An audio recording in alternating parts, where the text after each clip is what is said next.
ভৱানীপুৰ কয়াকুছি বজাৰত বাইকৰ পৰা ৰছী ছিঙি বেগ এটা হেৰাইছে।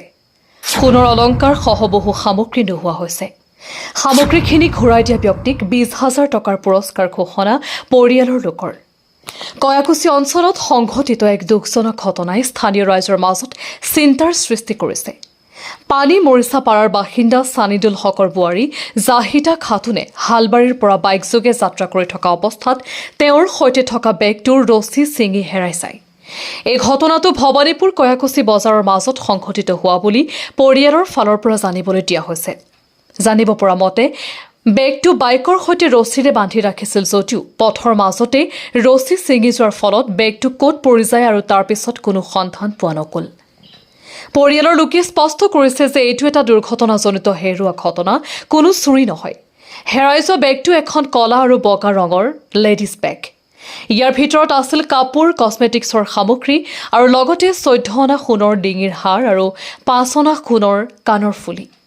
ইতিমধ্যে পৰিয়ালটোৱে ৰাইজৰ সহায় বিচাৰি আহ্বান জনাইছে।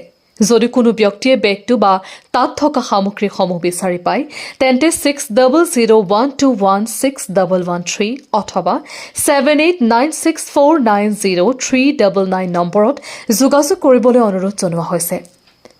উল্লেখযোগ্য যে সামগ্ৰীসমূহ ঘূৰাই দিয়া ব্যক্তিক নগদ ২০,০০০ টকাৰ পুৰস্কাৰ প্ৰদান কৰা হ'ব বুলি পৰিয়ালৰ ফালৰ পৰা ঘোষণা কৰা হৈছে।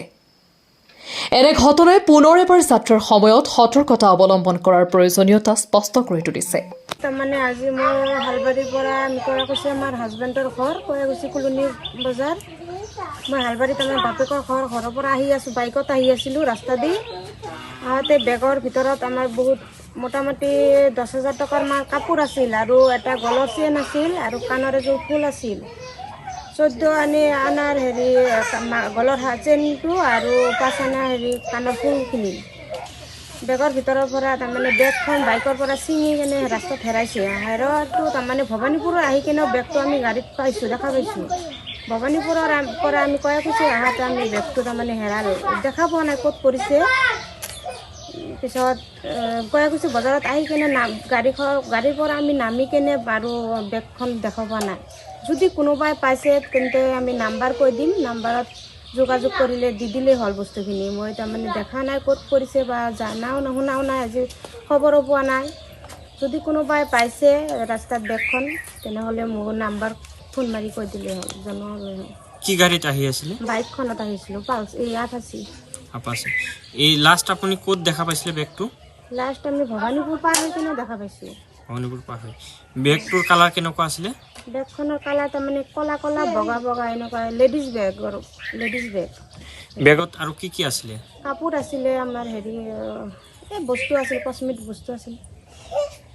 এতিয়া যদি কোনোবাই পাই থাকে বস্তুখিনি আমাক ঘূৰাই দিলে হ'ল বা ফোনত যোগাযোগ কৰিলে হ'ল। মই কিবা তাক পুৰস্কাৰ দিম, কিবা এটা পুৰস্কাৰ দিম। মানে ময়ো দুখীয়া মানুহ, মোৰ তাৰমানে আৰু ভৱিষ্যত বনোৱাৰ এটা আশা নাই।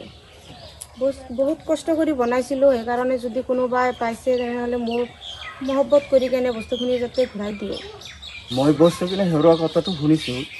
যদি কোনোবাই পায়, যদি দুখীয়া মানুহ যদি পায়, যদি ঘূৰাই দিয়ে, তেওঁক মোৰ ফালৰ পৰা ২০,০০০ টকা মই উপহাৰ হিচাপে দিম বুলি আশা কৰিছোঁ। যদি দিয়ে, যিজনৰ বস্তু আছে তেওঁ আপোনাৰ কি হয়?